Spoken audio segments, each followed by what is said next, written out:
ಮೂಷಿಕವಾಹನ ಮೋದಹಸ್ತ ಸಾಂಬರಕರ್ಣ ವಿಲಂಬಿತ ಸೂದ್ರ ವಾಮನ ರೂಪ ಮಹೇಶ್ವರಬುದ್ರ ವಿಘ್ನ ವಿನಾಯಕ ಪಾದ ನಮಸ್ತೆ. ஜெய் கணேச பாகிமாம். ஸ்ரீகணேஷ ரக்ஷமாம். அன்பான ஸ்ரீ பகவதி யூடியூப் சேனல் நேயர்களுக்கு ஹரிஹர சர்மாவின் பணிவான நமஸ்காரங்கள். நாம் ஒவ்வொரு மாதமும் பலன் பார்க்குறோம். இதை தவிர ஒவ்வொரு பயிற்சிகளும் மிகப்பெரிய பயிற்சிகள் அப்படின்ற பொறுத்தளவுக்கு சனி பகவான் பயிற்சி, ராகு கேது பயிற்சி, குரு பயிற்சி, இதை மாதிரி பயிற்சிகள்லாம் பார்க்குறோம்.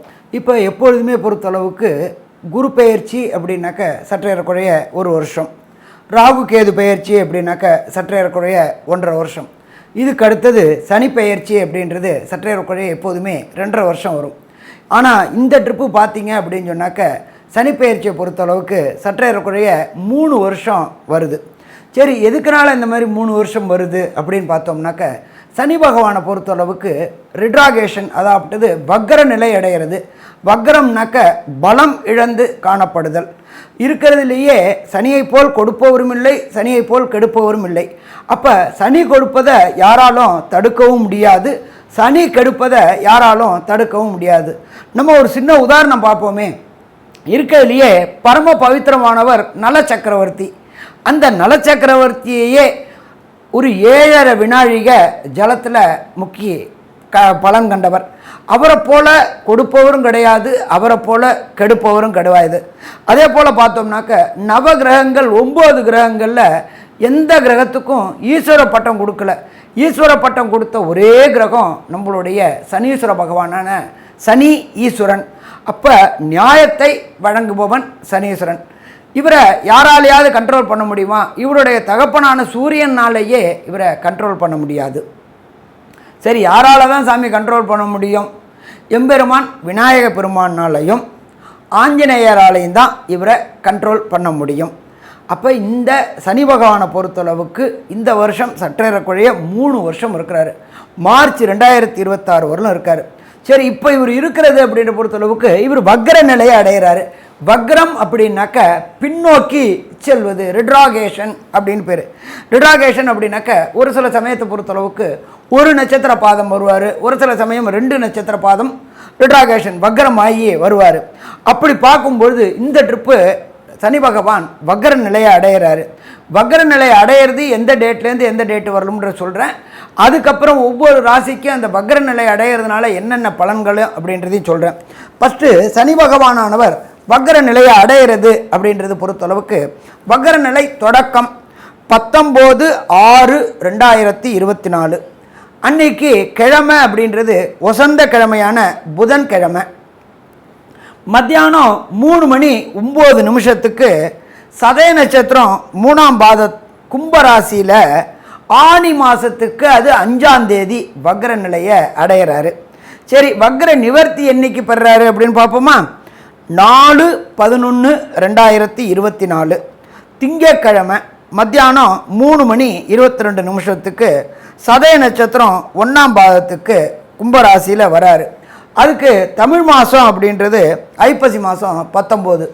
இது சற்றேறக்குறைய இந்த சனி பகவானுடைய வக்ர நாட்கள் அப்படின்றது 140 நாட்கள் வக்ர நிலையில் இருக்கிறாரு. சனி பகவான் ஒரு ராசியிலேருந்து ஒரு ராசி கடக்க சற்றேறக்குறைய 2.5 வருஷம். அதில் இந்த ட்ரிப்பு 3 வருஷம் இருக்கிறாரு. வக்ரமாகிறது 140 நாள் இருக்கிறாரு. சரி, இப்போ இந்த சனி பகவானை பொறுத்த அளவுக்கு சனி பகவான் இருக்கிற இடத்துலேருந்து சூரிய பகவான் 5ஆம் இடம் வரக்கூடியது. அதாகப்பட்டது ஆனி மாதம் 5ஆம் தேதி. அப்போ சனி பகவான் இப்போ வக்ரம் நிலை நடையில சூரிய பகவான் இருக்கிறது மிதுன ராசியில் இருக்கிறாரு. அதே போல் சனி பகவான் வக்ர நிவர்த்தி அடைகிறது அப்படின்றது துலா ராசியில் 9ஆம் இடத்துல வரும்பொழுது, சனிக்கு சூரிய பகவான் 9ஆம் இடத்துல வரும்போது சுவாதி நட்சத்திரத்தில் வக்ர நிவர்த்தி அடைகிறாரு. அப்போ இந்த வக்ர காலகட்டங்கள் 140 நாட்கள் என்னென்ன பலன்கள் தரப்போகிறார்? என்ன சாமி இதில் நீங்கள் வக்ரம் அப்படின்னாக்க ஒரு ராசி விட்டு ஒரு ராசி மாறினா பலன் தருவாரா, இல்லை ஒரு நட்சத்திரம் விட்டு ஒரு நட்சத்திரம் மாறினா பலன் தருவாரா அப்படின்லாம் கேட்கலாம். எப்பொழுதுமே சதய நட்சத்திரத்தில் அவர் பயிர்றாரு, 3ல் வக்ர நிலை அடைகிறாரு, சதய 1ஆம் பாகத்தில் வரார். பட் அந்த 140 நாளும் ரொம்ப முக்கியமான நாட்கள். எப்பொழுதுமே சனியை பொறுத்தளவுக்கு பலம் பெறுறதோட பலம் பெறாமல் இருக்கக்கூடிய நாட்கள் தான் மிக மிக சிறப்பான நாட்கள். அவர் வலு இழக்கிறார், ரிட்ராகேஷன் ஆகிறார்.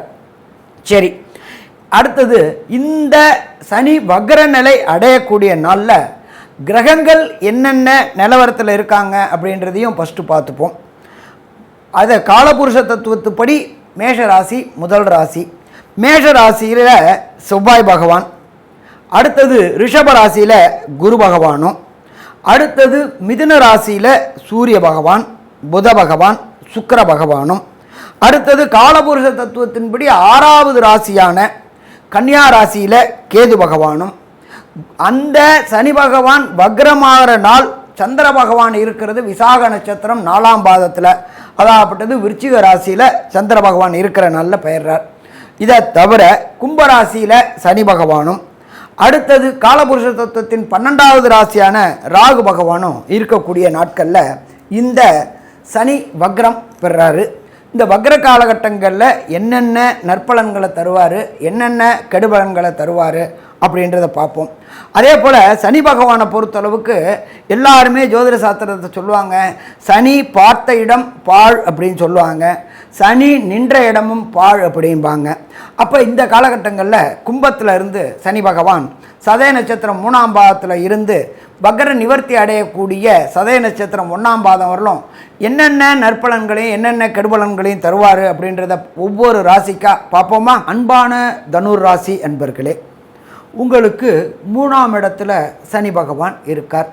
3ஆம் இடம் அப்படின்றது முயற்சி ஸ்தானம் அப்படிம்போம். முயற்சி ஸ்தானத்தில் சனி பகவான் ஆட்சி பெற்ற சனி பகவானாக இருந்து அவர் ராகுவோட நட்சத்திரமான சதய நட்சத்திரத்தை வாங்கினதுனால நீங்கள் சொல்கிறது அத்தனையுமே உங்களுடைய எதிராளிகளாலும் உங்களுடைய நட்பு வட்டாரத்தினாலும் உங்களுடைய வேலை பார்க்கக்கூடிய சக வேலைக்காரர்களாலும் மற்றும் மேலதிகாரிகளாலும் தவறுதலாகவே புரிந்து கொள்ளப்படும். நீங்கள் நல்லது சொன்னாலும் அவங்க இவன் என்னப்பா இப்படி பேசுகிறான் அப்படின்னு தான் நினச்சிக்கிட்டு இருந்தாங்க. ஏன்னா ஆட்சி பெற்ற சனி பகவான் அவர் வாங்கியிருக்கிறது ராகுவோடைய நட்சத்திரம் புரிஞ்சிட்டு இருந்தாங்க. அப்போ இது எல்லா பிரச்சனையும் இந்த 19/6/2024 4/11/2024 வரலும் சற்றேறக்குறைய 140 நாள் ஃப்ரீ ஃப்ரீ ஃப்ரீ. இல்லைப்பா இவன் நல்லா தான்ப்பா சொல்லியிருக்கான், நம்ம தான் தவறுதலாக புரிஞ்சுக்கிட்டு இருக்கிறோம் அப்படின்ட்டு உங்கள் மேலதிகாரியும் சரி உங்கள் கூட வேலை பார்க்குறவங்களும் சரி உங்களை தவறாக புரிஞ்சுக்கிட்டு இருந்தவங்க அத்தனை பேரும் உங்களை நல்லபடியாக புரிஞ்சுக்கிட்டு உங்களுக்கு கிடைக்க வேண்டிய பதவி உயர்வு பணவரவு அத்தனையும் கிடைக்கக்கூடிய வாய்ப்புகள் உண்டு. அதே போல் ஜோதிட சாஸ்திரத்தில் பொறுத்தளவுக்கு 3ஆம் இடம் அப்படின்றது வீரியஸ்தானம் அப்படிம்போம். இந்த தனுராசி அன்பர்களுக்கு திருமணமாகி ரொம்ப நாளாக வம்சம் விருத்தி என்கின்ற சந்தான பாக்கியம் இல்லாமல் இருந்த காலகட்டம்.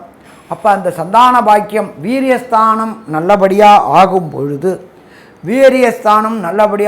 பொழுது ஆணோடைய லட்சம் கவுண்டிங்கில் ஒரு சினை முட்டை தான் சேரக்கூடிய காலகட்டம், ஒரு சினை முட்டை தான் குழந்தையாக உருவாகிறது. அப்போ இந்த இடம் நல்லபடியாக ஆகும் பொழுது உங்களுக்கு வம்சம் விருத்தி குழந்தை பாக்கியம் கிடைக்கக்கூடிய வாய்ப்புகள் உண்டாகும். இதை தவிர உங்களுடைய ராசி அதிபதியான பிரகஸ்பதியான குரு பகவான் 6ஆம் இடத்துல இருக்கார்.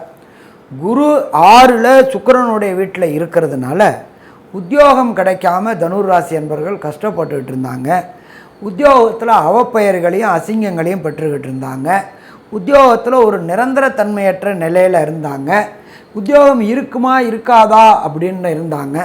அவங்களுக்கு எல்லாமே இந்த காலகட்டங்களில் உத்தியோகத்தில் உள்ள தடையும் தாமதமும் விலகி கான்ட்ராக்டில் இருந்தவங்களுக்கு கன்ஃபார்மில் இருந்தவங்களுக்கு பதவி உயர்வும் பணவரவும் கிடைக்கக்கூடிய காலகட்டம் இந்த காலகட்டம். இதை தவிர தனுர் ராசிக்கு 10ஆம் இடமான கன்னியா இடத்த குரு பார்க்கறதுனால தொழில் செய்கின்ற தொழிலில் ஏற்றமே இல்லாமல் இருந்துச்சு. எங்கள் வீட்டுக்காரரும் கச்சேரிக்கு போகிறான்ற மாதிரி தொழில் பண்ணிக்கிட்டு இருந்தாங்க.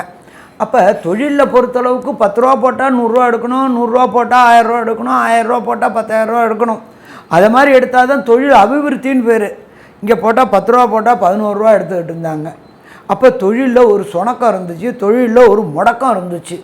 அப்போ தனக்காரகனான குரு பகவான் ராசிக்கு 6ஆம் இடத்துல இருந்து 10ஆம் இடமான கன்னியை 5ஆம் பார்வை பார்க்கறதுனால தொழிலில் ஒரு ஏற்றம், அதுவும் தொடர் முன்னேற்றம், சஸ்டெயின் ஆகிறது, அதுலேருந்து டிலைட்டுக்கு போகக்கூடிய காலகட்டங்கள் இந்த சனி வக்ரமான காலகட்டமான 19/6/2024லேருந்து 4/11/2024 வரலும் கிடைக்கக்கூடிய வாய்ப்புகள் உண்டாகும்.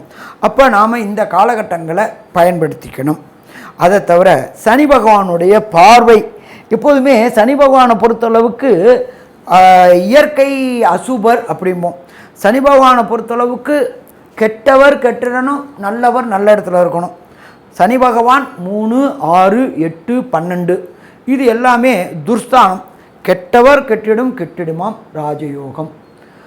அப்போ நல்லவர் நல்ல இடத்துல இருக்கணும், கெட்டவர் கெட்ட இடத்துல இருக்கணும். அப்போ இயற்கை சுபரான சனி பகவான் 3ஆம் இடத்துல இருந்துக்கிட்டு அவருடைய விசேஷ பார்வையான 7ஆம் பார்வையாக உங்களுடைய 9ஆம் இடத்தை பார்க்குறார்.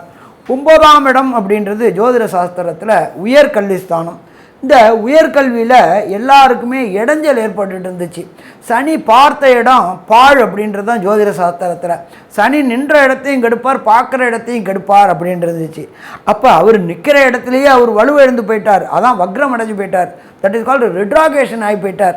அவருடைய பலம் இழந்து போயிடுச்சு. அப்போ பலம் இழந்ததுனால அவர் 9ஆம் இடமான உயர்கல்வி ஸ்தானத்தை பார்க்கும் பொழுது இந்த உயர்கல்வியில் கடந்த டிசம்பர்லேருந்து இந்த காலகட்டங்கள் வரலும் தடுமாற்றமாகவே இருந்துச்சு. படித்த படிப்பு ஞாபகம் இல்லாமல் இருந்துச்சு. வாத்தியார்கிட்ட அவமானங்கள் அசிங்கங்களை சந்திக்க வேண்டியதாக இருந்துச்சு. இந்த தனுர் ராசியை சேர்ந்த குழந்தைகளோட தாய் தகப்பன் போய் சங்கடப்பட வேண்டியதாக இருந்துச்சு. இது எல்லாம் இந்த 140 நாள் 19/6/2024லேருந்து 4/11/2024க்குள்ளார எல்லாமே சனி பகவான் வக்ரம் இழக்கக்கூடிய காலகட்டங்களில் வெற்றி வெற்றி வெற்றின்னு கிடைக்கக்கூடிய காலகட்டங்கள். உயர்கல்வி படிக்கக்கூடிய குழந்தைகளுக்கு, இந்த தனுராசியை சேர்ந்த குழந்தைகளுக்கு உயர்கல்வி கிடைக்கக்கூடிய வாய்ப்புகள் உண்டு. காம்படிட்டிவ் எக்ஸாம்ன்ற ஐஐடி, ஜேஇஇ, நீட்டு இப்போ தான் பெரும்பாலும் பார்த்திங்கனாக்கா இந்த ஜூன் ஜூலையில் தான் பொறுத்தளவுக்கு குழந்தைகள்லாம் எக்ஸாம் எழுதி இன்ஜினியரிங் காலேஜு, மெடிக்கல் காலேஜு இதெல்லாம் போகக்கூடியது. அப்போ ராசிக்கு 4ல் ராகு இருக்கார்.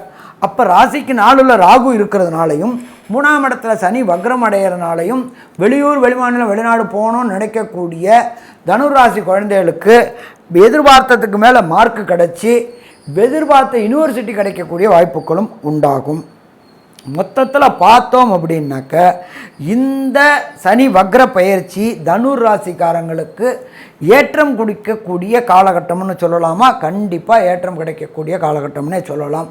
சரி, ஒரு சில பேருக்கு தசாநாதனோ புத்திநாதனோ அந்தரநாதனோ சூட்சமநாதனோ சரியில்லாமல் இருந்து இந்த 140 நாளில் கிடைக்க வேண்டிய பலனும் கிடைக்காம போயிடுச்சு அப்படின்னு நினைக்கக்கூடிய அன்பர்கள் திருச்சி பக்கத்தில் சமயபுரம் மாரியம்மன் இருக்கிறாங்க. அந்த சமயபுரம் மாரியம்மனை ஒரு சனிக்கிழமையில் சமயபுரம் மாரியம்மனுக்கு அபிஷேகம் பண்ணி அந்த அபிஷேக திரவியத்தை வாங்கி குடிச்சிட்டு வந்தீங்கன்னாக்க வந்த பிரச்சனையும் வர பிரச்சனையும் விலகும். சாமி எனக்கு திருச்சி போக முடியாது அவ்வளோ தூரம் அப்படின்னா ஒன்றும் பண்ண வேண்டாம். நீங்கள் இருக்கிற இடத்துக்கு பக்கத்தில் உள்ள அம்மன் கோயிலுக்கு வாரம் ஒரு சனிக்கிழமை இந்த 140 நாளில் வர ஒவ்வொரு சனிக்கிழமையும் அம்மனுக்கு அபிஷேகம் பண்ணி அந்த அபிஷேக திரவியங்களை வாங்கி குடிச்சிட்டு வாங்க. வர பிரச்சனைகளும் வந்த பிரச்சனைகளும் விலகும். சாமி எனக்கு இதுவும் வாரம் சனிக்கிழமை அம்மன் கோயிலுக்கு போக முடியாது அப்படின்னு நினைக்கிற அன்பர்களுக்கு ஒரு காயத்ரி மந்திரம் சொல்லித்தரேன். அந்த காயத்ரி மந்திரத்தை சொல்லிட்டு வாங்க. ஓம் காகத்வஜாய வித்மகி கட்க அஸ்தாய தீமகி தன்னோ மந்த பிரஜோதயாத். இதை ஒவ்வொரு சனிக்கிழமையும் இந்த 140 நாளில் உள்ள சனிக்கிழமையும் பிரம்மமூர்த்த நேரமான 4 to 6 குறைஞ்சபட்சம் 54 முறை அதிகபட்சம் 108 முறை சொல்லிட்டு வந்தீங்கன்னாக்க வரக்கூடிய பிரச்சனைகளும் வந்த பிரச்சனைகளும் சூரியனை கண்ட பனி போல் விலகும். ஸ்ரீ பகவதி யூடியூப் சேனல் பார்த்த அன்பர்களுக்கு நன்றி. இதே போன்று ஆன்மீக தொடர்புடைய ஜோதிட தொடர்புடைய தகவல்களை தொடர்ந்து நீங்கள் பெற ஸ்ரீ பகவதி யூடியூப் சேனலை சப்ஸ்கிரைப் செய்யுங்கள் மற்றும் அருகில் உள்ள பெல் ஐக்கானை அதை அழுத்தினீர்கள் என்றால் தொடர்ந்து என்னுடைய சேனலை பார்க்க முடியும். நன்றி, நமஸ்காரம்.